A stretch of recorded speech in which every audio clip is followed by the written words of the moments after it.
Net জুড়ে আজকের সমাবেশ ভাইরাল।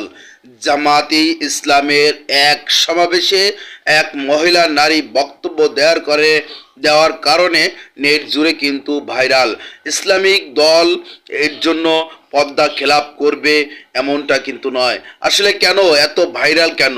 সে বক্তব্য দিতেই পারে, সে একজন মানুষ, রাজনীতি তার করার অধিকার আছে, সে যে কোনো রাজনীতি সে করতে পারে, কিন্তু এটা নিয়ে এত অনলাইনে রাজনীতির মানে কি?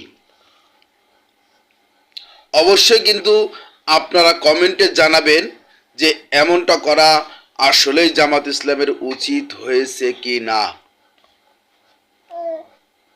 অবশ্যই আপনারা ইতিমধ্যেই কিন্তু সমস্ত জায়গায় এই পোস্ট ভিডিও কিন্তু সমস্ত জায়গায় কিন্তু ছড়িয়ে পড়ছে।